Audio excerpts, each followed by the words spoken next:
right, good afternoon, everyone. We're going to go ahead and get started. I want to welcome you to the Hawai'i Public Health Training Hui's July training, The Restless Mind, Finding Peace and Support in a Busy World.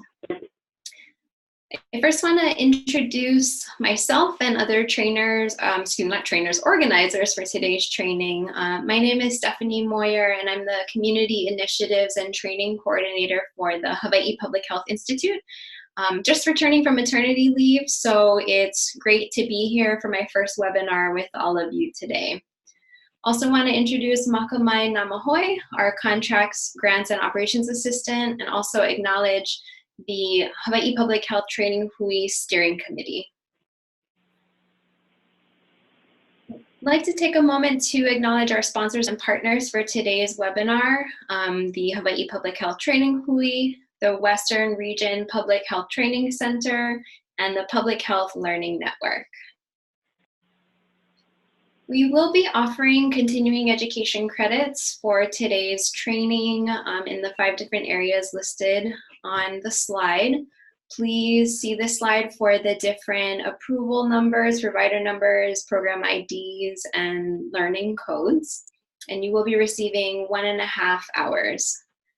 To request continuing education credits, you will need to complete the evaluation that I will be sending out to all of you after the webinar is complete. Please complete this evaluation survey, and we will send you your certificates 10 days after today's training. If you are joining us by phone today, I do want to remind you that I will need you to email me at stephanie@hifi.org and let me know your name and your phone number so I can cross-reference it with the attendee list. If you have not received your certificate after about 2 weeks, please reach out to either myself or Maka and let us know that you did complete the survey but have not received your certificate. Quick disclosure, the planners and presenters today have no relevant financial relationships to disclose. For those seeking continuing nursing education credits, you will need to complete the nursing evaluation, and it is online with the University of Arizona at the link in this slide. There is a bit of a change. So in order to receive your 1.5 contact hours, you will need to complete the evaluation form, and it is found at cne.nursing.arizona.edu. And the change is that there is a password attached to this to access the evaluation, and the password for this month's training is Restless, and that's with a capital R. This evaluation for the CNEs will expire 2 weeks after today's training. We are recording today's webinar, and we will be uploading this to our Hawai'i Public Health Training Hui YouTube channel, and we will share that link with you all if you would like to view this webinar after today. Now it's my honor to introduce our guest speaker for today. Her name is Dr. Mestisa Gass, and she is the Program Director for Mental Health America of Hawaii. She graduated with a master's degree and doctorate degree in clinical psychology from Argosy University. Her education and experience has been focused on diverse populations, including inpatient acute adolescent care, community mental health, and military mental health. Her training and work has emphasized diversity and trauma-focused care. She is a certified trainer for MHAH's Youth Suicide and Bullying Prevention Training for Trainers curriculum. She's worked as a clinician and therapist for the past 15 years in the South and now in Hawaii. She's been in Hawaii since 2006, being originally from the Appalachian Mountains. She is passionate about bringing education, support, and resources to all communities, especially rural areas like those in which she was raised. So without further ado, I'd like to introduce Dr. Mestisa Gass.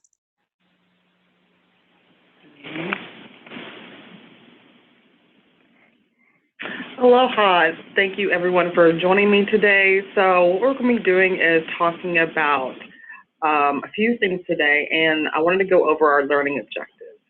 So when we talk about having a busy life and trying to find peace, what we have to kind of start to look at is definitions of anxiety, stress, and trauma. We want to recognize today the symptoms of anxiety, identify some assessments for anxiety, and factors that it can impact stress levels. We're going to talk about the impact that anxiety can have on your health and where you can go for support. We're going to learn the importance of self-care, different types of self-care, and how to use it to mediate stress. So with a big, deep breath and letting it go, we're going to set a safe space for learning about how to take care of ourselves today and learn a little bit about stress. So we're going to start with this quote by Thich Nhat Hanh. It says, "If in our daily life we can smile, if we can be peaceful and happy, not only we, but everyone will profit from it. This is the most basic kind of peace work." So I think this quote is an excellent example of the importance of self-care. It also demonstrates how self-care can become a catalyst for other care when we take connectivity into account. When we are healthy, we model that behavior for others and are able to provide support when needed. But it always starts with us. So looking at some of the definitions that we talk about when we are having a busy schedule, having a difficult time, these are some of the terms I think that come up a lot. So looking at terms such as stress, anxiety, generalized anxiety disorder, and trauma. So we're going to be talking about these things because I think they're what make a restless mind. So starting with stress, stress can be defined as a feeling of tension that comes from an event, leading to feelings of frustration, anger, or nervousness. Your body's responding to an event, and in a small amount, stress can be very motivating. So when, for example, we feel stressed about a deadline, it helps us prioritize and complete our tasks. When the event that's caused the stress has ended, but the reaction to the stress stays for a long time, that's typically when we start to use the term anxiety. And when that anxiety begins to impact your ability to live, laugh, learn, and love, which is basically what you do day to day, being able to work and your relationships, that's when we start looking at whether or not it's having an impact that's so negative it would be diagnosable. And the diagnosis we typically hear is generalized anxiety disorder. And when we talk about trauma, trauma in and of itself is not a diagnosis. It actually is referring to a person's response to an event. That event is highly distressing and it overwhelms the person's ability to cope due to the nature of it. So these events can include a risk to life or bodily injury of yourself or witnessing it for someone else. They can include physical and sexual assault and natural disasters. If the person's unable to heal from the trauma, we typically will start to consider, again, if it's impacting your capacity to live, laugh, learn, and love, we would consider a diagnosis for post-traumatic stress disorder. If you're having a negative impact in those areas and it's around anxiety or around trauma, we do recommend that you seek consultation with a provider, a professional who could help you get that support and help you determine whether or not a diagnosis is needed.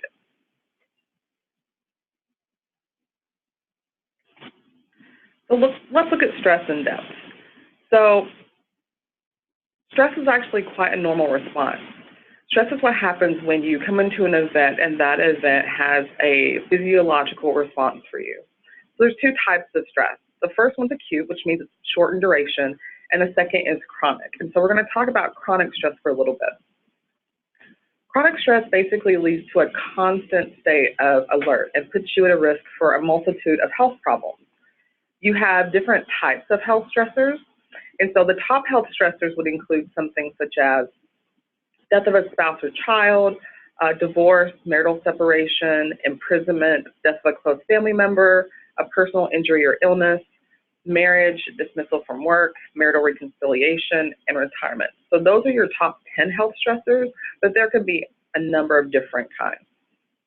There are a lot of different types of symptoms that could come up, and so some of them would include gastrointestinal issues, which is stomach upset, having a difficulty with attention and concentration that would absolutely impact your memory, body aches, headaches, energy loss, sexual dysfunction, muscle tension, which we will talk about in depth later, fatigue, sleep problems, which would be sleeping either too much or too little, substance use as a coping skill, and then weight fluctuations, either going up or going down. If you're going through any of these stressors, it's really important to identify coping skills and self-care activities because those can really help to balance out your experience.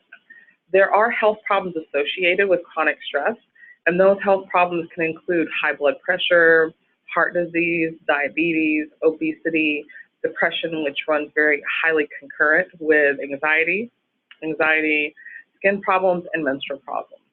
Chronic stress can complicate already existing mental health issues or physical health issues.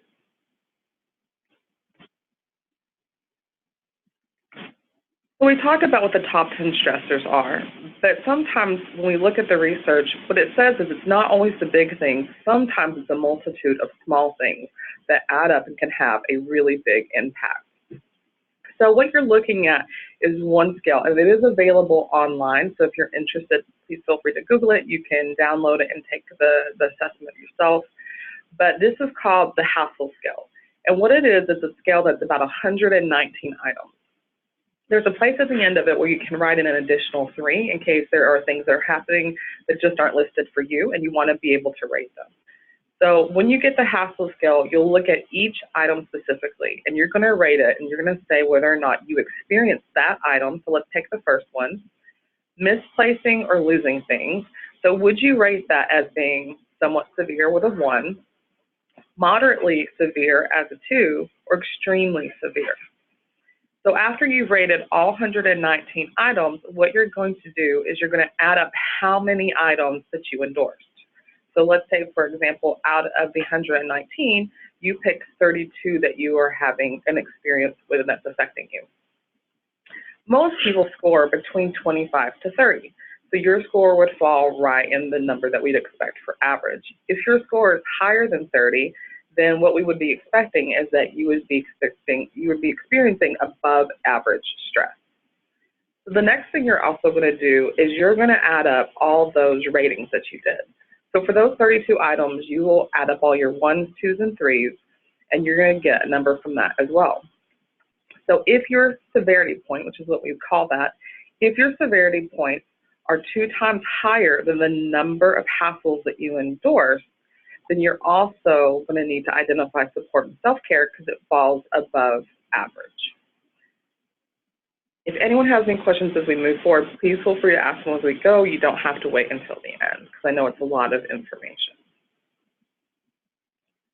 So now that we've talked a little bit briefly about stress and how it can be big events or a multitude of small events, let's talk about anxiety. So let's look at a definition to make it clear what's the difference between the two. Anxiety is a biological, physiological, and psychological reaction to a perceived stressor. So it can actually be something that is very concrete and happening in your life. It can also be like a belief or a thought about something that you're worrying that could happen. Anxiety is a normal response to a situation, and it actually can serve as a motivator as well.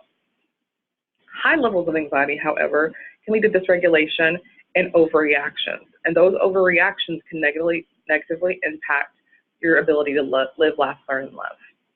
So symptoms of anxiety can be different. And so physical symptoms can include rapid heartbeat, pounding heart, fast breathing, headaches, sweating, stomach pains, and nausea. Behavioral symptoms can include, and this one's really big for any type of anxiety, which is avoidance. We avoid the things that make us uncomfortable. It also could be phobic behavior. Psychological symptoms can include your mind is racing, you can feel irritable, feeling angry, tired, and having excessive worry. So some people will say that the symptoms for the anxiety, when we talk about physical symptoms, that they also look like it could be something else. It could be a medical mimic. So if you are experiencing symptoms such as the rapid heartbeat, pounding heart, and the headaches and fast breathing, and the stomach or the muscle pain, we do still recommend that you see a professional just to talk about whether or not it is a medical concern.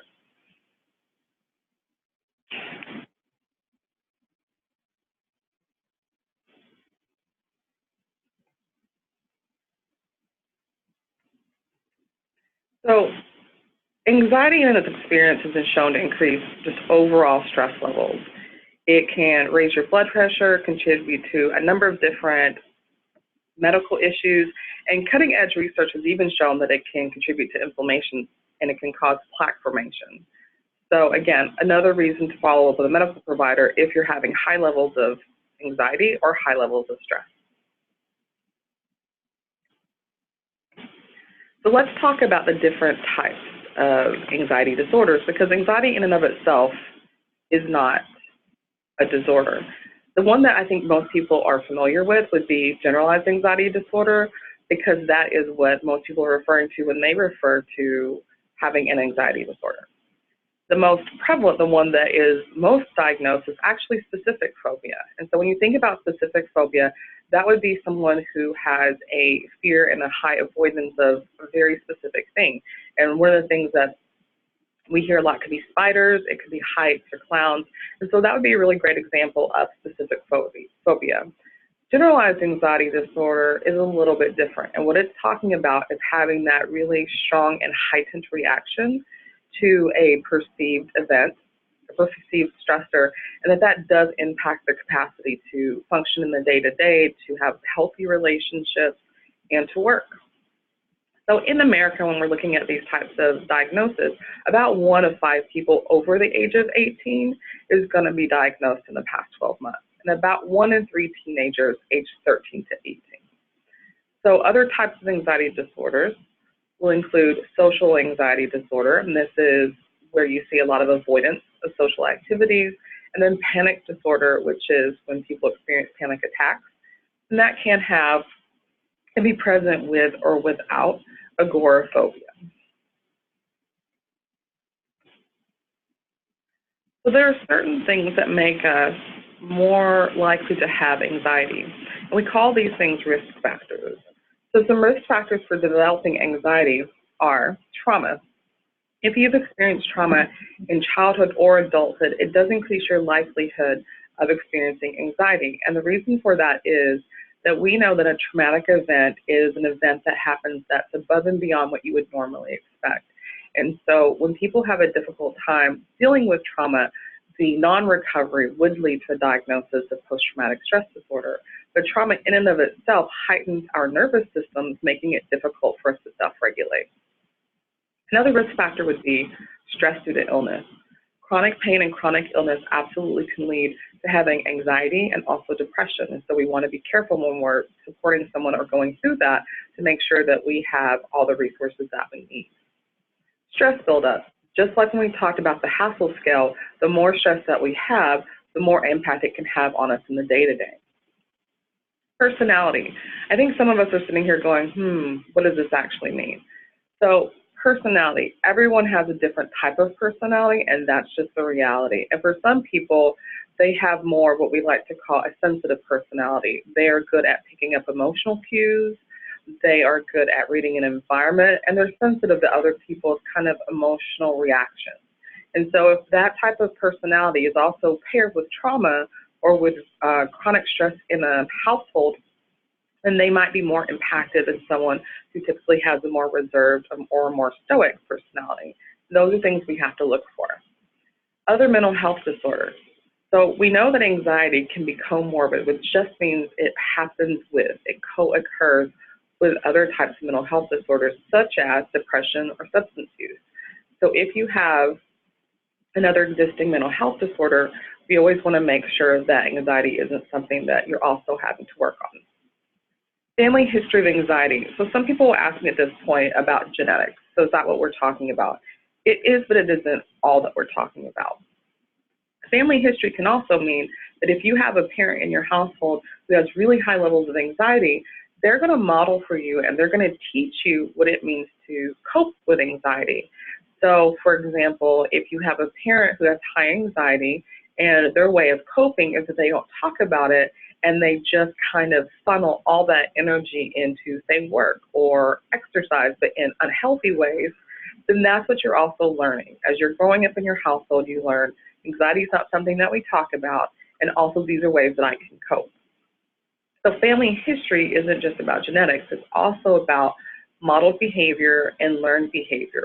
How am I going to cope, and what was I taught about coping with anxiety? So really crucial to look at those pieces as well, because how we balance ourselves when we're experiencing anxiety has to come from somewhere. And so where are we learning that? Also, substance use. We know that substance use can decrease inhibition, but certain substances can also increase anxiety. For example, I've heard people who smoke say, I smoke when I'm stressed, it makes me feel better. And sometimes it's about just providing education for them to understand that actually what's happening when you're not smoking is that withdrawal from nicotine can actually make you feel quite anxious. And then when you smoke, it relieves the withdrawal symptoms. So absolutely, substance use can have and play a role in your experience of anxiety.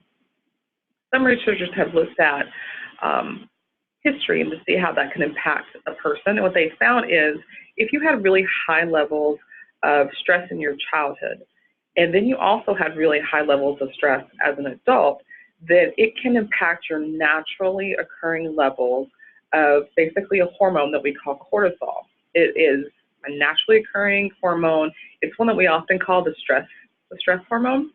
And so it has a pattern of basically peaking in the morning and decreasing at night. But if you have really high levels of stress in childhood and really high levels of stress in adulthood, it looks much flatter. And that can absolutely impact your experience of your environment and your experience of anxiety and how you're choosing to cope with that.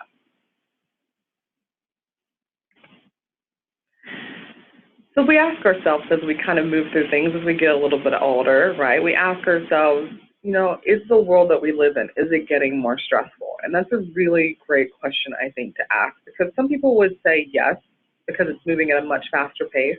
And some people would say, no, it's easier. We have a lot of tools and we have a lot of technology that helps make it easier and has a lot more resources.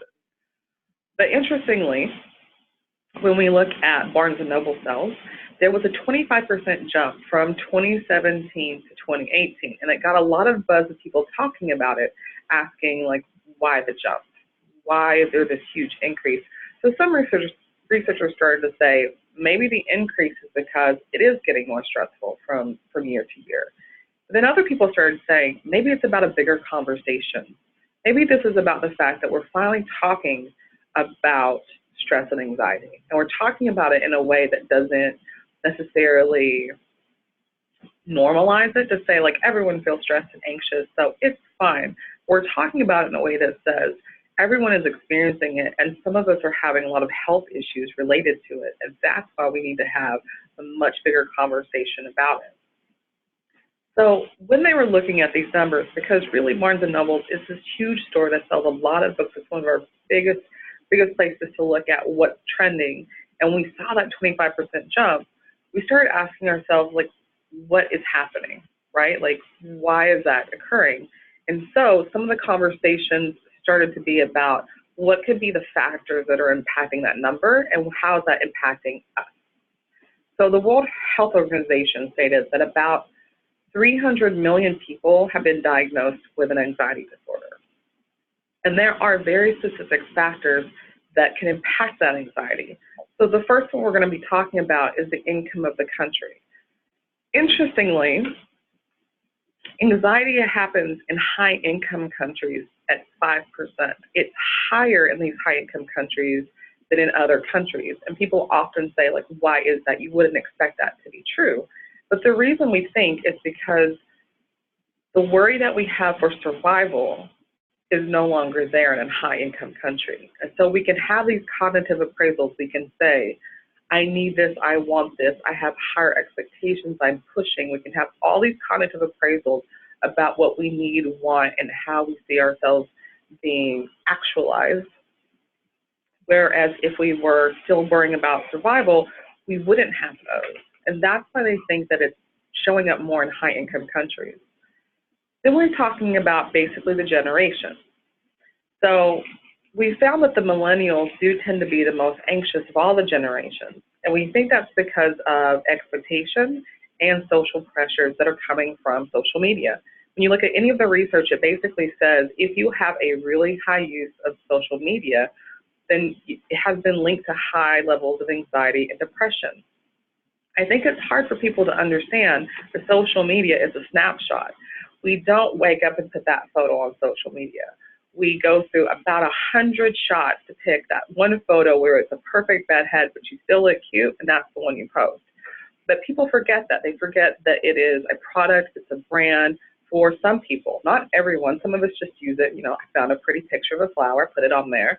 But others are still using it as a business and as a brand. And it impacts how we expect ourselves to be functioning and how we expect ourselves to be portrayed as well. And that is why they believe that the millennials have a higher level of anxiety than other previous generations, because social media really was on the rise and is part of just their normal culture, whereas older generations didn't really have that. So let's talk about changes in lifestyle for a minute. What we found is that the lifestyle has been shifting. There has been a movement from kind of a community-based understanding, what some people would call a collectivistic identity. Collectivistic is often seen in things like Asian countries. And what that means is basically if the group is doing well, then I am doing well. And that's a really great way to identify the difference between it and, let's say, individualistic. So individualistic is if I'm doing well, then I'm doing well. So it's really simple. However, it puts a really big burden on the individual. When you have some more of a community view, then you have a really big support system. You have a really large net. And that's what we want to have for everyone. But when it's about competition, when it's about furthering the individual purpose, then it's hard to pull on your resources. It's hard to pull with the community, because sometimes you might see them as also vying for the same resources. Or you might see it as not part of the philosophy that you're living by to ask the community for a resource. And it has shifted, and I think it's, you know, depending upon what generation you fell in, is whether or not you have an understanding of that. So, for example, let's look at a lifestyle change, which is about how we live as adults. So in 1960, about 7% of adults lived alone. When you compare that to 2017, about a third of all adults live alone. And again, some people definitely prefer that, and that's fine. There's no good or bad to any of those pieces. But what we're talking about is for those who might be more comfortable, those who might benefit from community living, that push or that social expectation to kind of reach that age and go out and move out, that maybe that's depriving them of something that wasn't there before in the 60s, in the 70s. So things that we have to consider as well is how our shifting cultural norms also are impacting us and maybe contributing to our feelings of stress and anxiety. So also the environment. This one's interesting because it's a little bit harder to have a strong grasp on, because there is so much research still happening. It is still kind of awakening, if you will, at the forefront of our understanding and getting more information about what is or is not happening. So what we're talking about is changes in our environment and where we live. So chemical toxicity is one thing that researchers are really looking into. They're saying how do the cleaning products that we use, do the chemicals that come from production of goods that we use, how do all those things impact the environment and therefore also impact us? It's not really clear how much any one of these things is impacting us, but what is clear is that when you take them all together, that there is a very clear intersection of all these factors, and that they are impacting us, because how could they not? It's how we live, it's our social norming, it is our income and where we fit within our generations and our country. And so I think that we'll continue to learn more about ourselves and more about the changes and how they're impacting us. But what we'll talk about in a little bit is basically how we are going to learn for ourselves how to balance those stressors and balance those factors. So one thing I wanted to briefly talk about before we moved into that is basically anxiety assessment. So we're sitting here talking about how much we can live in this busy world and it can impact us. We're talking about the factors, the risk factors, and we're like, how do I know? How do I know if it's impacting me to the point maybe I need to talk to someone? There are a lot of different types of screeners, and this is just a couple of them. So you have your generalized anxiety disorder 7 scale, you have your primary care post-traumatic stress disorder screener, and your life events checklist, and then your PTSD checklist civilian version. So this is literally 4 of many, many screeners that can happen. And these screeners typically are given by psychologists, therapists, primary care physicians, psychiatrists. If they're really quick screeners, you can have them from social workers, other mental health professionals, could be certified substance abuse counselors or certified peer specialists. But what's important to note is that there are a lot of different resources and a lot of different people that you can talk to about what you're experiencing and to see if maybe you need to get assistance or additional support around it. So now that we've talked about and are understanding kind of the difference between diagnosable anxiety and then just kind of a looser term, which is what we're using, of stress and anxiety, let's talk about what we can do to change the impact that it's having on us. And really what that falls down into is self-care. Self-care is all the coping skills we need to help calm ourselves in this busy world. And we're going to be looking at these main areas for healing. So you have the mind, the body, the spirit, the heart, and then connectivity, the connections we have in our life. So we're going to be starting with the mind. And as we move into this section, I just wanted to kind of highlight this quote by a famous kind of children's author and writer, He says, "I know but one freedom, and that is the freedom of the mind." And the reason I like this quote is because it really highlights how much change we can make when we change how we think about something. So that's an important thing to know, is that the way that we think can have a huge impact on our experience of anxiety and stress. So research has shown that it's the perception of the stress's impact that can have the most profound impact on our health. So in 2012, about 28,000 people were asked, A, how much stress do you have in your life? And then B, how much of an impact does it have, do you think that it has on your health? And what they found was it wasn't the level of stress that was the issue. It was what you thought about that stress. So if you thought that the level of stress that you had a significant impact on your health, then you were at an increased risk for premature death by 43%. So what that's telling us is we have to start changing how we think about our experience of these things because it's putting us at risk. So easier said than done. How do we change our perception? The reason I chose cognitive behavioral therapy is it's A, really evidence-based, and B, readily available to us if that's what we want to use. It's a really great model, and so we're just going to boil it down and make it simple for us to use in everyday life. So when we're talking about cognitive behavioral therapy, or CBT, the first thing that you're going to do is you're going to talk about how do I identify a negative thought that I might be having, because I want to change my perception. So if I know I'm having a negative perception of something, I need to first identify what that is. So you will identify your negative thought, challenge that thought by basically replacing it with one that's more realistic and, yes, maybe a little bit more optimistic, because people like to say, I'm not a pessimist, I'm a realist. But this one needs to have a little bit of a positive bent.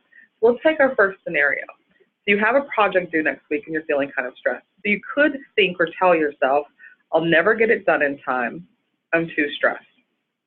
If you're going to challenge that thought that you've identified that that's not really helping me move forward, it's not really motivated me in getting things done. And if you really think about the thought, it has some really strong language in it. It says never. And that word in and of itself is already putting us in a stuck place, which is not where we want to be if we have to get this thing done. It also has language like, I'm too stressed. We know stress can be a motivator, and our experience of it is important to help us get things done, because if you weren't stressed, you just kind of hang out and binge Netflix, right? We need the stress to be able to motivate us. But that sense alone, never get it done, too stressed, is actually going to get us stuck a little bit. So now that I've identified that's my stuck thought, that's my negative thought, what I'm going to do is try to create one that's going to help me make more movement. My alternative thought can be, I can prioritize the most important parts and do what I can do. You can already see with that change in the language that it gets me moving again, because it gives me a plan for movement, going to prioritize some things, and then it gives me some plan for action. I'm just going to do what I can do.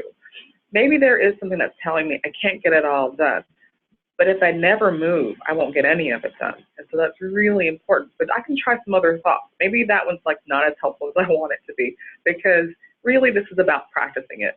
And so if you're sitting there being like, Dr. Goff, that one's not going to help me get my project done, try a different one. So you might be able to say, I'll get it done even though I'm stressed. So it's honoring the fact that you are stressed, but you're still going to keep making movements and actions. You could also try, my stress can help me get it done because it's motivating and helpful. So this one might be a little bit of a reach. I recognize that one, and that's okay. But the reason I put it in as an option is because if you can see your stress as your friend, as a resource and a motivator, it absolutely can change how you react to it. So if you're feeling stressed, you can say, instead of it being something that keeps you from moving or something that you need to avoid, you can actually say, this is something that's pushing me and propelling me to do the thing I need to do. It's my friend, it's my tool. And when you think about it like that, you're more likely to approach it. We avoid the things we don't like, and then we approach the things we do. So just by thinking of it more like our friend, it absolutely can change how we move towards it, use it, and how it affects the outcome of the task we're doing. So I like cartoons, I admit that, and I put some in here.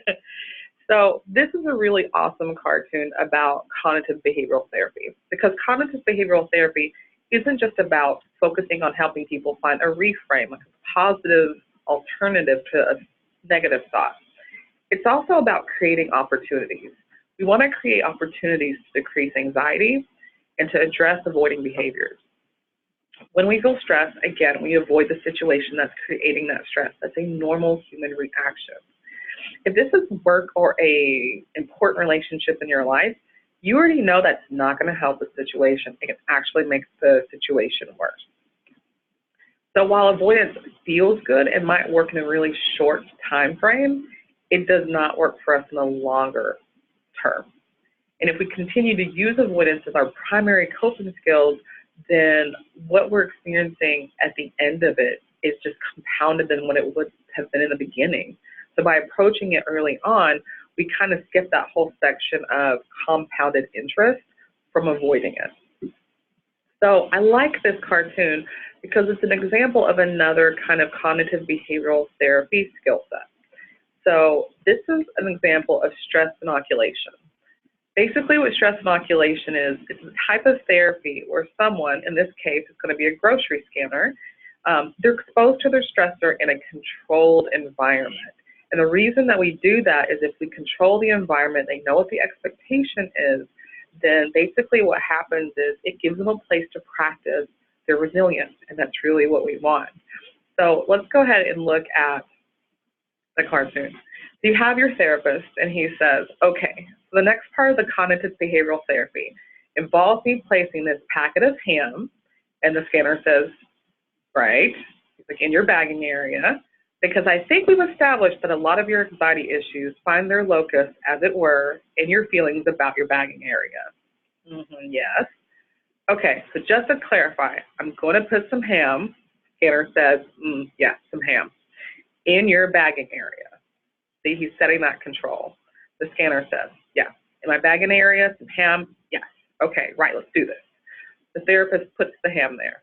Here's the ham, and you can see at the end, unexpected item, unexpected item. And he's like, okay, I've removed it. It's gone, it's gone. So why I love this cartoon is, by Stephen Collins, is kind of a brilliant example of stress inoculation, because he's setting up a really controlled environment, because he's saying, this is where your stress lies, and we just need to practice it. We just need to build your resilience about it. And of course, the grocery scanner, because it's a cartoon, struggles with that.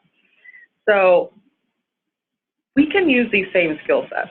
We can practice our stress inoculation by talking to people who've gone through similar events to what we're going through. So we ask them and we say, like, what did you do that was helpful when you were going through the same situation? Because it helps us kind of anticipate maybe what could come. And if we know what can come, then we know what coping skills we might need. Also, it helps us manage our stress because we have an opportunity to keep trying, right? So in this controlled example, they can repeatedly do it using additional coping skills, kind of calming the nervous system until they get to a place where the grocery scanners weren't comfortable with it. So another way that we can basically keep practicing and doing stress inoculation is by finding a stressor that actually is kind of more of a pleasant stressor. And what I mean by that is you're going to choose an activity that you're not comfortable with, something new. So that can be like a sport, a hobby, any type of activity. And what that's going to do is put you outside of your comfort zone. We all have our comfort zones, and we know when we're kind of getting out of them because we start to feel that rise in our stress levels. And the good thing about this is once you start to try new things, once you start to kind of push those levels, you'll see that discomfort, but you'll also be in a place that is manageable. We don't want you to kind of choose an activity that will put you at a level that's so high that you can't use your skills in, because that's going to make you want to avoid. But if we can pick something that has a low to moderate level feeling of stress or anxiety, then that gives you a place to still be able to have attention and concentration, because we don't want it to impact cognitive functioning, which it can if you get too stressed, but we do want you still to be able to think about, I'm going to use my skills. And so that's why we say helping yourself with stress inoculation by putting yourself in uncomfortable situations is a really great way to practice using your coping skills. So let's talk about what that can look like. So for some people, public speaking can be stressful. You can think about stress inoculation in this example as maybe what you would do is you would find a group of people that you're comfortable with. So maybe friends and family, you get a small group together and you do a presentation about something. Now this is still probably within your comfort zone. If you have a really high level of stress around public speaking, it might not be. You might be like, no, that would still make me really uncomfortable. And that's okay. That's where you would want to be. If you're doing it, it makes you like really not that stressed. That's a really low level, and that's okay because you're going to keep moving up.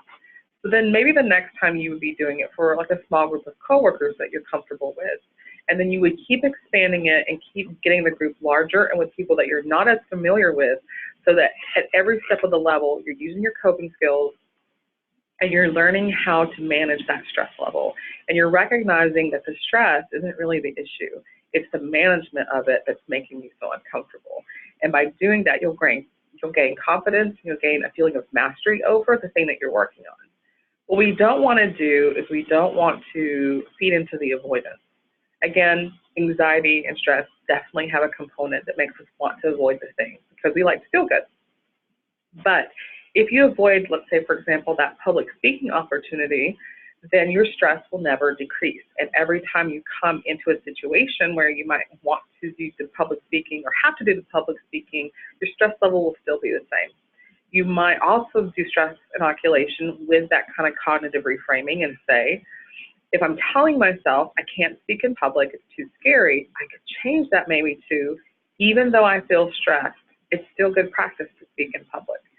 So there you made it your friend, and there you honored that that's how you were feeling, but you still had some action plan moving in that statement.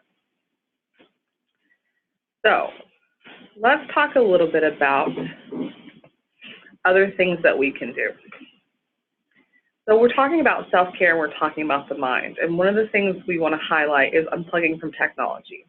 Technology is a part of our day-to-day. We're not going to be able to say, I'm just going to move into a cabin in the woods and I'm going to unplug, and that's just going to be how I cope with it. It's probably not available for everyone. I kind of feel like that's a dream that I would like to have, but it's not available for all of us, and that's realistic.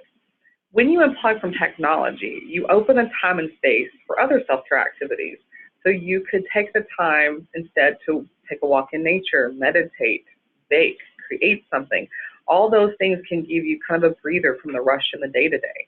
It can also help just to unplug before you go to sleep, because sometimes the light just from the computer and the phone screens can disrupt your sleep. It's interesting because technology can actually be a positive coping skill. If you use technology to use like a distractor, for example, let's say you've been thinking about something that's been causing you stress and you keep thinking about it and thinking about it, you're ruminating on it. You're having a hard time not thinking about it. Then using technology at that point would be a really good coping skill, because you're going to distract away from the thought. Having the thought 100 times is not going to change the situation. So you're basically giving yourself a breather. You could do something like watch a funny movie, listen to your favorite song, watch funny cat videos. We all do that. We know how enjoyable that can be. But we know that it can be unhealthy if what we're using it for is to basically avoid the feelings we need to feel. And that's a different thing. So this is one of my favorite cartoonists, awkwardyeti.com. It's called Heart and Brain. So Heart says, something feels wrong. And Brain says, quick, scroll endlessly through social media. Heart says, shouldn't you just allow me to feel it? Brain says, nope. And so they go to scrolling. I think it's just like a perfect example of how technology can serve as an avoidance tool. It's an unhealthy way of moving away from emotions you need to feel instead of it being a positive tool, which could be a distraction. And so it's all about us learning the difference. Sometimes if we have a hard week, yes, we binge on Netflix, and that's not a bad thing. But if we have a huge task, we have a huge thing that we have to finish, binging on Netflix during that time frame, probably not our best idea. And so learning the difference between the two is really helpful. So we talked about stress inoculation, the importance of trying something new. We really want you to think about getting out of your comfort zone and finding the time to do that. We want you to be able to experience stress in a positive way, to kind of have a new relationship with it, and to learn how to practice when that stress comes up. And new activities are the best way to do that in some ways. And it could be any kind of new activity. You could, again, do an art class, learn a language, join a sports league, anything that kind of helps you learn new skills. But also, if you want to decide to move into what we call building mastery, that's also awesome. The reason why is practicing and trying something new is like one level. Building mastery means you keep investing in and you keep trying that thing until you're pretty good at it, like a mastery. Mastery takes thousands of hours.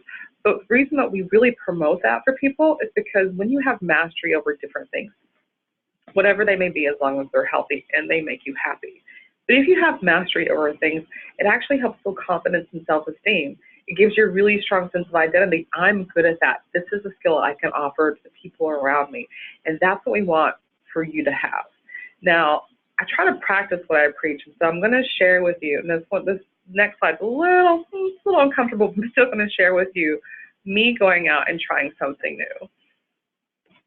So this is called My Adventures in Sugetsu Ikebana. 12 months ago, I joined this Japanese flower arrangement class called Sugetsu Ikebana. There's a lot of different schools in Ikebana, and Sugetsu is kind of more of the renegade class. It started in the 1920s, so a little bit younger branch of Ikebana as well. But I started this class and I was pretty overconfident. The reason why is because I believe in my ability to learn and practice. I know I'm not going to be great at everything, but I know I'm stubborn enough to keep trying. So I joined this class pretty overconfident, and this is my first arrangement. So here's what I learned about Ikebana. There's a lot of math, and maybe you guys are all great at math. I'm not great at details. So what I learned was degrees matter. As to how you like bend and move the branches. Also that branches and flowers are fragile. So on the left, you'll see a branch that kind of lost some leaves in transportation. And on the right, you'll see that some of my little flower petals also mysteriously vanished. I readily admit I was rough-handed and lost them. Yes, so I went into this class and I had this idea of how like great it was going to be, and I was going to have this thing at the end of it, and I was going to be so proud of it. And I kind of just sat back and looked at it and thought, okay, that is not what I thought. But that was okay. So instead of focusing on the arrangement and becoming disappointed, I focused on the process, not outcome. I looked at it and thought, I actually had fun. As much as my arrangement is lacking, I still had a lot of fun doing it. And so I decided that I was going to just be stubborn and keep moving forward, and I was just going to learn from my mistakes. I was going to learn to be more gentle with the things that I brought, and I just wasn't going to give up. And so 8 months later, this is kind of what things started to look like. I started seeing an improvement, and I told myself, again, like it's just about the process. But this time, because I was learning things I'd never learned before, I was learning how to make it look like movement, how to learn about space and texture and line. and getting a different view on things that I never had before. I told myself, instead of, just thinking, okay, it's the process, not the outcome, now I started saying it's about practice, not perfection. Because in this art form, perfection is absolutely not what you want, because that means it's probably pretty uniform. And the beauty is not in the uniformity of it. The beauty is in kind of the unexpected. And 12 months later, this is kind of where things sit. So I still tell myself I need to take risks. And if I take the risks, I might end up with an arrangement that looks like my first one. But that's okay, because I'm taking them. And every risk I take teaches me something about myself, and it teaches me something about how to create something. I need to learn the basics. I just need to keep practicing and practicing the basics. And there's no harm in that, because the basics are the foundation for everything that you do. If you're in a place in your life and you're feeling stressed and thinking like, why don't I have that coping skill? Or why am I not better at that coping skill? That's okay. You just tell yourself, I just keep practicing the basics. That's what we do. I'm patient with myself, because I know it's only been 12 months and there are people who've been doing it for decades. And I'm going to love every step of my journey and every step of what I make, even if it's not where I want it to be yet, because it's still part of my learning and part of my growth. And of course, the last step, which is I'm always growing. And that is why I can be patient with myself. So let's move into our next section, which is about body work. How are we going to do self-care with our bodies? So I like this picture because swimming is an excellent choice for kind of addressing anxiety and stress. And we don't often talk about that. The reason why it's such an excellent choice is every mammal who is terrestrial, like walking on the earth, has a gland in their nose. We call this the mammalian dive response. And when this gland gets cold and wet, it basically starts to calm the system. The reason why is because it says you're diving, you're swimming, and it doesn't want you to inhale all the water, and it wants you to slow your system down so that you can keep all the oxygen that's in your blood system still circulating, because you're not bringing any extra oxygen in. The reason it's important to know that is because if you're feeling stressed and you go swimming, you're activating that dive response, and it automatically starts to calm your system. That's why people say, like, I love going to the beach. I just love being in the water. It's just so soothing for me. It can be, people say, even a kind of spiritual experience. And I think that, part of what they could be experiencing is that just release, that anxiety release, that stress release that happens because their system is starting to calm down and slow down. The other thing about swimming is you're forced into paced breathing. You have to kind of pace your breathing because you're swimming. And so you get two really great coping skills out of one type of exercise. An important thing to also know about as we move into body work and talking about things like exercise is you just need to go at your own pace. If you like gyms, go to the gym. If you don't like gyms, go for a hike, go to the beach, take a walk around the neighborhood. If you have medical conditions, absolutely consult your doctor about the best types of exercises and who can best support you as you start to move into your workout plan, because we want to make sure that you're safe and you're healthy and you're getting the benefits from it that we want you to get. If it's causing more stress and not the kind that's motivating, then that's something that we need to look into. Get creative with the exercises that you're doing. Body work. So there's some really specific types of things that you can do for relaxing the body. So we talked about exercise, and of course there's deep breathing, and that's really the diaphragmatic breathing, and we want to make sure that you're pulling it from that place. And also relaxation exercises, and just basically eating healthy. So what you can ask yourself, instead of saying, I'm going to completely change my lifestyle, because that would be really stressful too. We know lifestyle changes is one of the things we talked about. So instead of doing that, what you can do is say, what is something small that I can do? So what's something small that I can do that I feel like would make a positive change for me that I can work on for the next 30 days?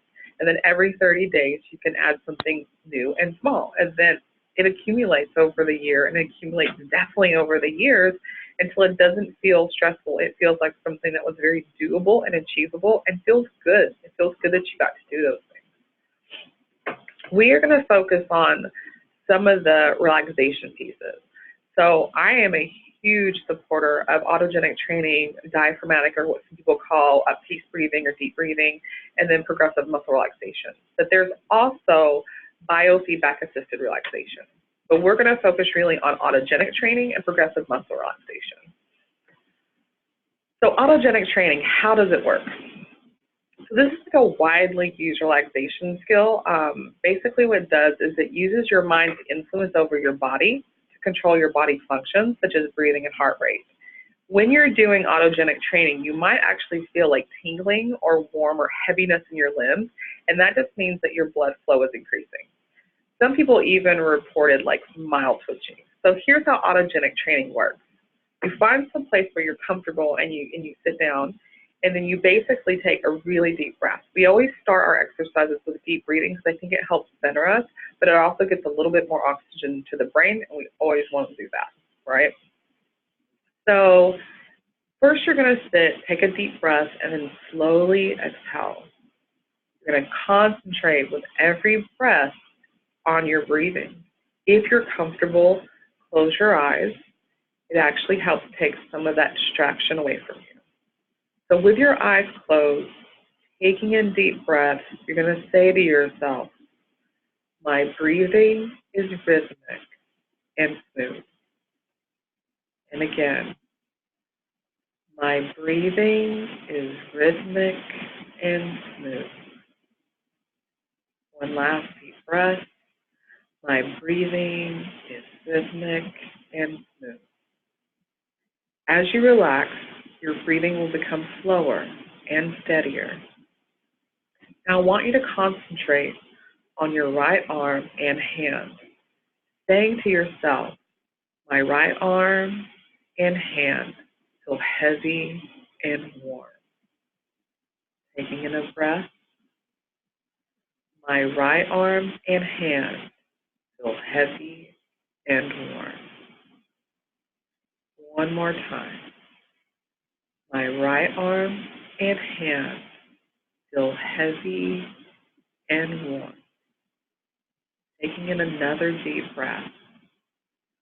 Just allow the tension to move through your hand and your arm, releasing any kind of tension that may be there. Here's why autogenic training is important. You're using your mind to change your body. By telling your body, my right hand feels heavy and warm. The only way to make your right hand heavy and warm is for your body to change your blood circulation. When you're really stressed, your body actually pushes the blood into the torso. It tries to protect all the inner organs because it moves into a survival mode, fight, flight, or freeze. It doesn't know the difference sometimes between a really heavy workload that's causing high levels of anxiety and a saber-toothed tiger, which is why we were originally programmed like that. So autogenic training is going to give you the opportunity to recirculate the blood. Now, it doesn't work for everyone, but we want to try because we're not sure if it will work for you. So that's why I also included progressive muscle relaxation, because with progressive muscle relaxation, you'll use your body to change your mind. So let's look at some of the research for autogenic training. Autogenic training has been shown to improve tension, migraine headaches, high blood pressure, disease of the blood vessels, asthma, pain without obvious physical cause, depression and anxiety, and sleep issues. So the people that find it really helpful, they can get some benefit from it. If you try it and you say, I'm not sure that I really like this or I'm getting the benefit that I want to see, progressive muscle relaxation is actually a really great alternative. Both of these, autogenic training, even diaphragmatic breathing, and progressive muscle relaxation, they can be found for free at YouTube. You could even, if you're looking for something specific, there are a lot of different things on like iTunes. There are different places to find these types of recordings if that's what you're interested in. And for some people, they even record themselves. They find a script that they like, and then they just record themselves, and then they can play it back for themselves. So let's talk about progressive muscle relaxation. This one's a little bit different. And so with autogenic, we said we're using the mind to calm the body, but with progressive muscle relaxation, we're using the body to calm the mind. And what happens is over time when we're stressed, Some of you will notice that you might have a lot of tension in your neck or in your upper shoulders or upper back. And the reason that is it's just muscle tension. When we get stressed, we kind of get tight and we forget to relax. The brain and body adapt to that level of tension. And so PMR, progressive muscle relaxation, is going to focus on tensing and relaxing really specific muscle groups. It's going to correct when you over-tighten muscles, but it's going to do it without causing pain. So if you do the PMR exercise and you do have pain in a specific area, just skip that area. You're going to want to talk to someone about that because it could be something that would be negatively affected if you kept doing the PMR. But otherwise, what it will do is it will correct the tension in the muscles. What you're going to do is, again, you're going to find a comfortable position. Some people who do the PMR want to sit in a chair, and some people want to lay down. So it's really up to you as to what you want to do. And here's how it sounds differently. So you'll find that comfortable position, either sitting or lying, and then again, you'll take your deep breaths. So taking a deep breath in from your diaphragm. You're going to breathe in slowly, holding it for a second, then breathe it back out slowly. Breathing in again slowly, hold it for a second, and then breathe it back out slowly. Now, imagine as you're breathing that you're feeling the tension in your body. As you breathe out, you let it go. And as you breathe in, you're identifying it. Breathing out, letting it go. We're going to start with your forehead.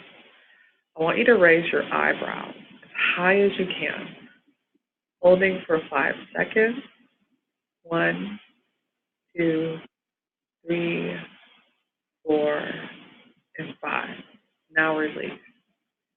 Feel that tension falling away. Now raise your eyebrows again as high as you can, holding for 5 seconds. 1, 2, 3, 4, 5. Now release.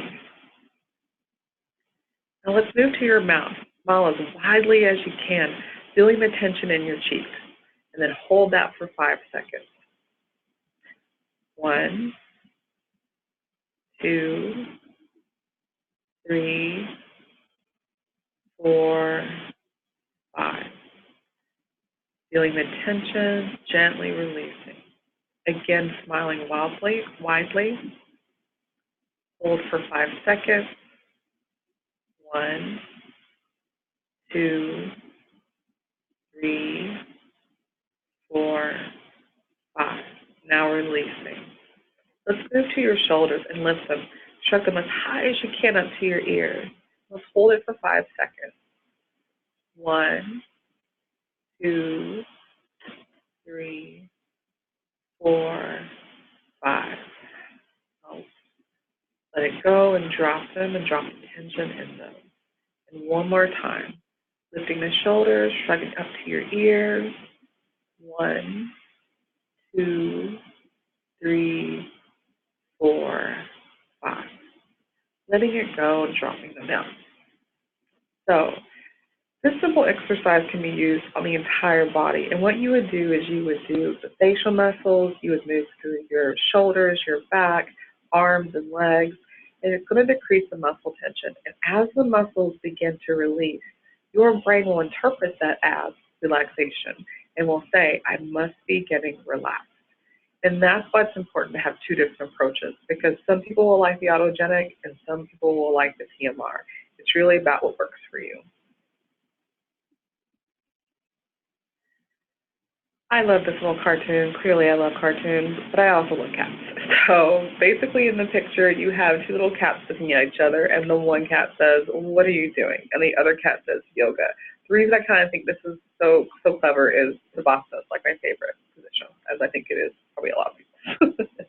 But the reason I included it is there has been some research that kind of pairs Hatha yoga with progressive muscle relaxation, and it's found that when people did both together, they had higher levels of relaxation. They had more mental quiet and more joy at the end of it. You may not be comfortable trying Hatha yoga, or you might try it and feel like it's not my best fit, but that's okay because there's a lot of different types of yoga. And so we would say that it's just another great form of learning to do like muscle work and body work. But for some, they also incorporate things like meditation and chanting and other kind of quick movement, or for some people, they do hot yoga. So just to understand that yoga comes in a lot of different forms. There's like 14 really large schools of it. And so if you're interested, just try it out and see which one maybe could be a good fit for you. So moving on to the spirit. When we feed the spirit, one of the things we're talking about is the importance of making meaning. What we have found across multiple places, philosophy, religion, psychology, so many places that we have done research and looked at people's experiences, we found that if you have a meaning in your life, whatever that meaning may be, as long as it's healthy and makes you happy, it actually is a protective factor. And so if you ask someone, what do you have in your life that's worth living for? The answer they give you is probably their meaning-making system. And if someone says, I don't have anything, then that's a really good indicator that they need more support and they need help in trying to figure out what gives them meaning in their life. Other ways to feed the spirit could be meditation. Meditation can be 5 minutes, and meditation can be an hour. It can be whatever you need it to be. It's just taking a break away from what's happening and using like present focused skill sets. Just staying in the moment, because the only thing that we can change is the present, and the past has already happened, the future is yet to come. Meditation is a great way to refocus and get reoriented to where you are in the moment. Belief systems. So this could be your belief system, your spirituality, your religion, whatever it may be. That also kind of rolls back into meaning making, so that could be part of your meaning making system. But we know that a belief, whatever it may be, is also a protective factor in helping you figure out kind of what you want to do and why things are happening. Giving back. So some people say, when I'm this stressed, why should I give back, right? Because it's more time and it's more energy, and how does that make sense? But what we found is, especially for people who've been through trauma, they might have what we call moral injury. Moral injury is where they saw something that is above and beyond what they expected to see in the world. They have these morals that say that this doesn't happen in a just world. But it did, and they saw that happen. And what they have found is that by giving back in whatever way, form, or fashion that you can give back, that it makes you believe that the world can be a better place. When you really boil it down to, that's what it really means. It means that I see myself making a change in the world, therefore I know other people must be doing it too. And that's why it can be important to give back. And it doesn't have to be that you are donating 5 hours, 10 hours, 20 hours of your time or money that you might not have. But it could just mean that, you go through your old towels and put them in a box and donate them to an animal shelter. It could mean that you go and volunteer just 1 weekend of the year to help build a house somewhere. It's just whatever fits within your schedule and makes sense for you and actually makes you feel like you're giving back. It doesn't mean the same for everyone. So find what you're passionate about and figure out what you can do to kind of promote that passion.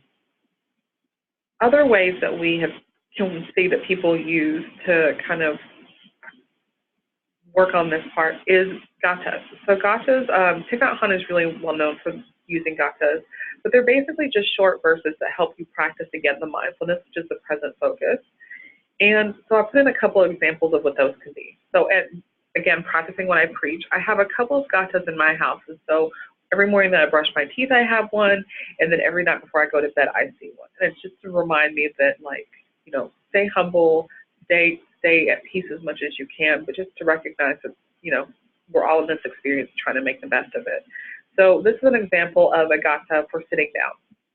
So sitting here is like sitting under a Bodhi tree. My body is mindfulness itself, free from all distraction. And what you would do is just find a really nice, quiet place to sit, and you would just kind of repeat that to yourself. My body is mindfulness itself, free from all distraction. It just reminds you to kind of be in the present moment.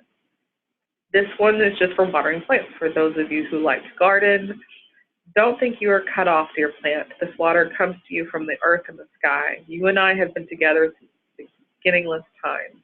You can put that near a house plant and just kind of look at it, and it's just a nice little check-in of the connectivity that we have with nature and the importance of experiencing that.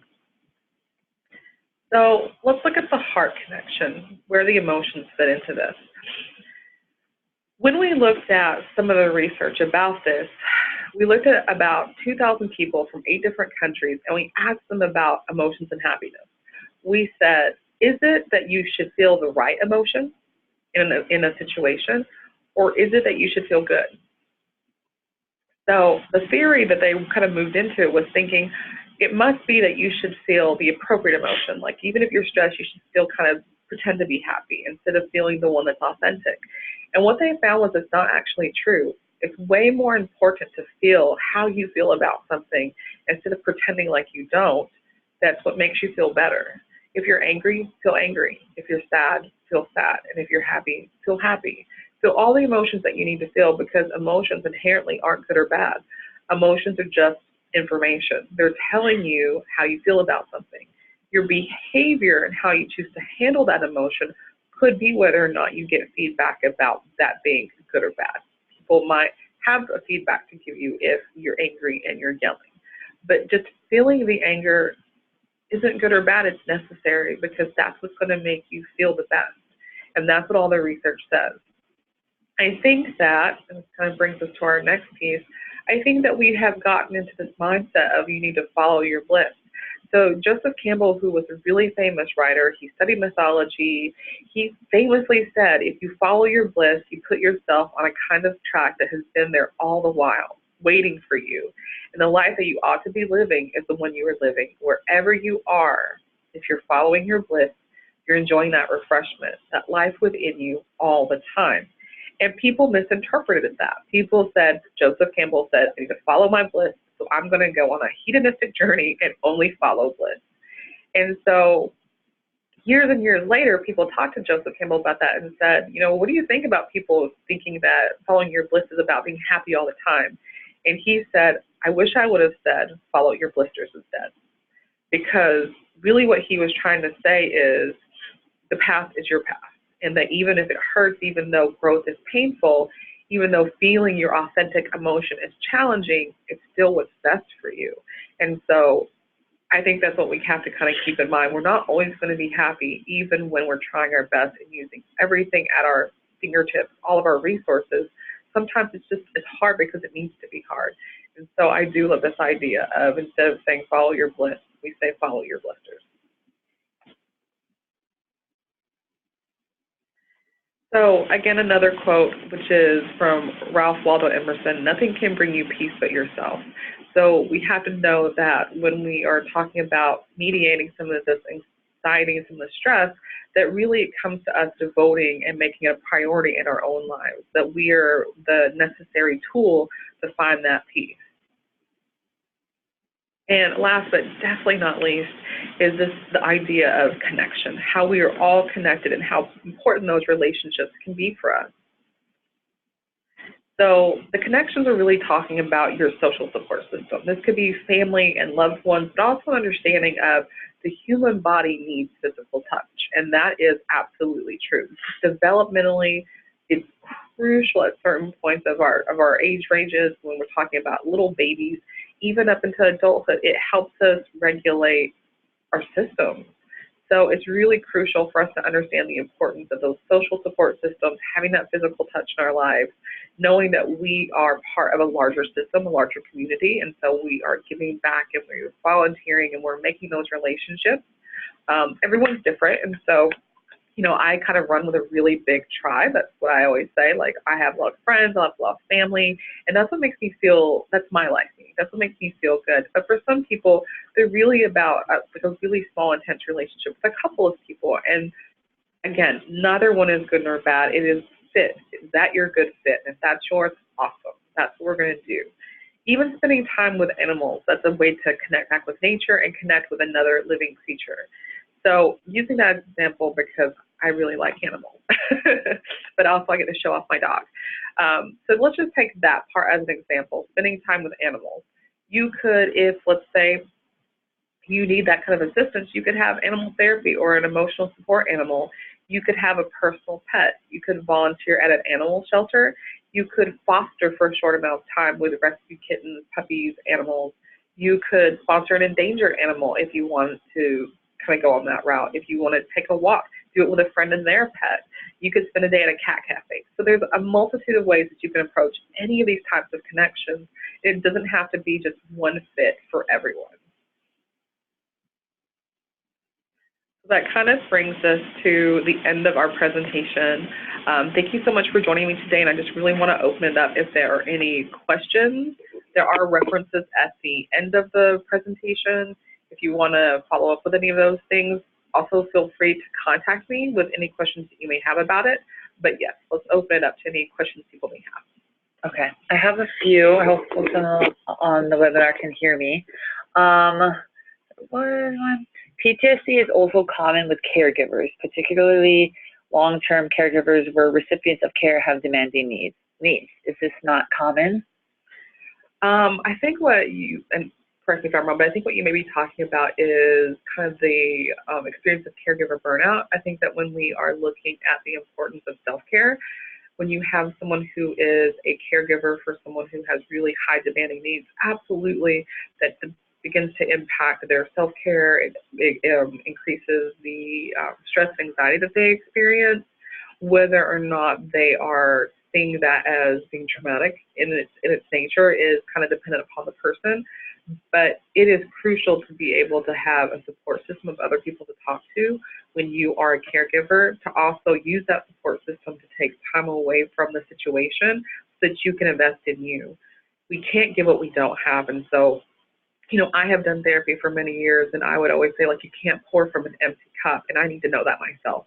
So when you're the caregiver, you also have to recognize that you don't want to be in a place of burnout or resentment or being unhealthy yourself, and that's easy to say and extremely hard to do, but very important to kind of get those resources and get that support system. And if you don't have it, to start contacting people to figure out how to identify those things for yourself. How do you recognize that stress is beyond being a motivator? That's a great question. So stress is no longer a motivator when it starts to impact those basic sections. So when we talk about your ability to live, laugh, learn, and love, if it's impacting your day-to-day and just being able to, say, for example, like eat, sleep, if it's impacting your relationships, it's causing conflict and friction there. If, you're not able to do what you need to do at work, if it starts to impact those things, then we know it's no longer motivating, it's doing something negative to you. And so that's when we really have to do that check-in. Okay. Somebody wanted to follow up on the follow your bliss and blisters side. Just kind of want to reiterate, was it follow your blisters? Does your past indicate your path? Let's kind of elaborate a little bit more on the difference. What the difference? So I think when Joseph Campbell, from what I've read, when I've looked into his, when he said to follow your bliss, he was talking about, like, if you're on the path and you can accept that that's your path and see it for whatever it may be and work with that, then that's the bliss. You're in the moment, you're in the now, you're like working on that. And then people kind of misinterpret that to be like, get on a path that's only happy. Follow whatever makes you happy and only happy. And what we know is that's just not authentic, that we are going to go through things that, though painful, can actually be quite enriching to us and help us grow. I know that when we lose a loved one, that is one of the hardest things that we ever go through, but we can't take that away from ourselves and say, we won't do that because we won't love someone, because that could actually happen. So that is kind of the more follow your blisters part of that that he was talking about, is just to understand that living is painful and that some experiences, though highly enriching and necessary, also can be painful, and that all growth, all change is uncomfortable and somewhat painful. We as human beings like things to stay the same, but that's not how we grow and change. So I highly recommend, kind of looking into him a little more. He's great. He did a huge piece on the hero's journey, which I think is a great also exercise you can do for yourself. So yeah, I recommend reading Joseph Campbell. Outside of seeking out healthcare professionals for help, what are some evidence-based ideas to develop healthy social support groups in the community? That is a really great question. So it's pretty broad, actually, because it depends on what you're trying to do, like what the population is. Like, what kind of support group are you trying to create for what type of population? Because they would look very, very different. And I do think that there's always a really heavy emphasis on professional care, but there are other supports that are available that could be just as important.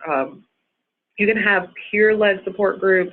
You can have community members and elders that participate and help create these groups. You can have religious and spiritual groups. There's so many different kinds of groups that can be created for so many different types of populations. And I think that if you're wanting something that's very evidence-based, that you kind of have to go back to seeing what's been used and what's been really efficacious by history. Most people would say, things that were, cognitive processing therapy based, of course, is going to be the most researched. But there are a lot of different types of groups that could fall outside of evidence-based that could be as beneficial because it's about connection too. Someone just asked, could you repeat the name of the gland in the nose that is involved in the process? Okay, so I'll be honest, I don't know the name of the gland specifically because it has its own large scientific name, but the response itself is the mammalian dive response. So you'll see it in like a lot of studies in like biology, which is where I first heard about it. And some people talk about it like in dialectical behavioral therapy, but they talk about it more as when you swim and when you put like a cold towel over this part of your face, that's relaxing. I just did a little bit of a deeper search into it to figure out why does that happen, and it's really because of the mammalian dive response. Awesome. Please talk a little more about changing from negative thought to those thoughts that give you relief. Many times those aren't really, like realistic thoughts aren't really offering relief. It doesn't initially, I will say that. I will say it is a definite practice. And here's how I've always talked about it. If you heard your own inner voice, if you heard that as a stranger on the street and they came up to you and said the things that we say to ourselves on the day-to-day, would you not be angry, right? Would you not be like, how dare you say that to me? And yet we so readily say it to ourselves every day, all day. And I really thought about like, what would happen if instead of being my best critic, I was my best cheerleader? And instead, even if it didn't feel in the moment authentic, and if it didn't feel like, oh yeah, that's something I would say, what if I just kept practicing it? What if I just kept doing it? And it took me quite a long time of practicing it and being my best cheerleader. And I still, like, I see myself sometimes still do that, like, oh, but you might, or, kind of fall into that negative mind frame and then push myself out of it, because I realized that's not gonna help me. And the whole point of your inner critic, your inner voice, is to help you. And once we start to understand that, and to understand that when we were 2, 3, 4, and 5, our inner voice was amazing. Our inner voice was like, you could make this like giant mess on a piece of paper and be like, I'm a macaroni artist, look at me. And your inner voice was like, yeah, you're the best. I want us to kind of get back to that place, maybe not to that extreme, but to understand that our inner voice is our best friend. It is our motivating factor, that if we learn how to transform our language, which is so, so powerful, we sometimes forget about the power of words and the difference of using specific ones instead of saying, like, you can't do that, saying, can we do something different? Like, even that small, subtle difference is the difference between inviting something or shutting something down. And so it just takes practice. It really does. And honestly, what I've done a lot is I've observed people who are good at it. And when I hear them say something that I think is so uplifting and just so encouraging, I kind of memorize it and put it into this little storage unit in my brain and say, I'm going to use that too. I really love how that sounds and feels. How can you get your team meetings to buy into self-care at the start and during those meetings? What are your recommendations? That's a really good question, because I think that what we have to do is set the pace and set the tone.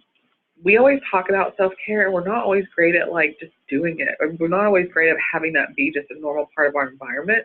And I think that you have to start it somewhere. So whether that is just saying, every team meeting, we're going to start it with either like identify the positive thing we saw that week, or we're going to start it with just like a 5-minute deep breathing exercise, or we're going to kind of do getting to know yous instead of like, I know we kind of think of them as icebreakers, but there are so many things that we just don't even know about the people around us that I think if we just kind of gave ourselves that opportunity, it would make us feel more connected.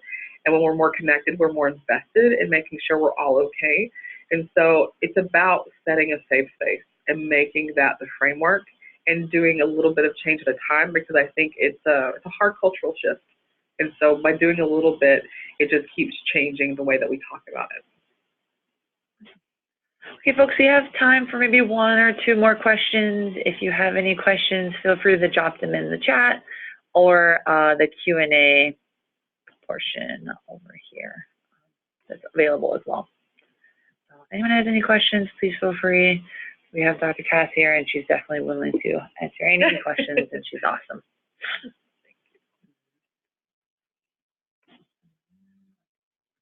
A lot of folks are really happy that your dog, they're like, your dog is just like mine. I see my dog all over the island. I still think he's adorable. So I'd ask if you would be interested in being a speaker at conferences or other trainings. I actually, it's interesting that you asked that. So my background is actually, I have a doctorate in clinical psychology, and I shifted out of that because I really wanted to do systems work. I thought, you know, sitting across from someone and helping them with their growth is it's so moving. It's such a blessing. But then sending them back into systems that really don't have what they need to have to help them keep growing is why I moved into public health. And so I have shifted into doing more, yes, conferences and presentations. I'm very, very passionate about self-care and learning how to use coping skills. I think emotional intelligence is so crucial. And even like, you know, obviously I take classes and they don't always end up that good with like the Ikebana. That was a great example, but some of them don't end up like that. But I do think that learning self-expression and art and how that helps us in our mental health is crucial. But yes, absolutely open. Yeah. We have a couple more over here. Have you discovered that anxiety and stress are lower on the island since it is so beautiful over here? Certain like specific kinds I think are lower. So for example, like we don't have a lot of seasonal depression because of just the environment. So I do think we have very unique factors, kind of like traffic, right? That was on the Haskell scale. Finances, because the basics like rent and housing, like all that's challenging here. Cost of living is challenging. So I think that in some ways we have just different ones. And sometimes we do still have that crossover that other people are experiencing in big cities, but we also have some really fantastic protective factors in the fact that we do tend to be more community-based and live kind of that aloha. So those are great protective factors. We had someone ask, could you please expand more on emotional intelligence? Emotional intelligence. So we often hear about IQ, so that's like the intelligent quotient, like how does your mind work? And it typically is more about in like a school setting. So like what's your vocabulary, what's your working memory, how quickly can you process new information? But emotional intelligence is, from what they've seen, more likely to get you further ahead in business and in relationships. And there's a lot of really great information out there. I think Amazon sells a couple of really good books, Emotional Intelligence Quotient, one of them. But basically what it says is the people who have great people skills, who know about empathy, connection, who are good at just talking to one another and looking like you're listening and that you care, they are more likely to move into positions of leadership than someone who's really smart and really good at like data entry. So EQ has typically, which is the emotional intelligence, is typically seen to give people more of a positive impact in the workplace than IQ. What causes the heavy feeling in the heart? When you're anxious and stressed. Mm-hmm. So different reasons. So we talk about the muscles tightening. So when you get really anxious and stressed, you have tight muscles, and that makes you feel restricted in that area when you're breathing. But also what happens is when we talk about fight, flight, or freeze, and I said that it's like the saber-toothed tiger, which is how we were originally programmed. What I mean by that is if you're going to fight a saber-toothed tiger, your body is going to prime itself, and it's going to move all the blood into protecting your vital organs and move it away from the limbs. So that would make your limbs lighter. You can run faster. You can move them quicker if you need to fight it off. But with all that blood sitting on your chest, it also makes it feel quite heavy. Okay, I think we're going to spotlight it back to Steph to close it on up. Hi, everyone. All right, well, I just wanted to say thank you to Dr. Gass for being our guest speaker today, and thank Queen's Teleconference Room for hosting us for these webinars. I will be sending out an email today to those of you with the link to the evaluation. And also included in that email will be the slides, again, if you missed that, in the chat box, as well as a save the date for the next training, which is on August 9th, which is a Friday. And the topic is Vaping 101, and our guest speaker will be Dr. Forrest Batts. So again, thank you so much for joining us today, and we'll see you next month.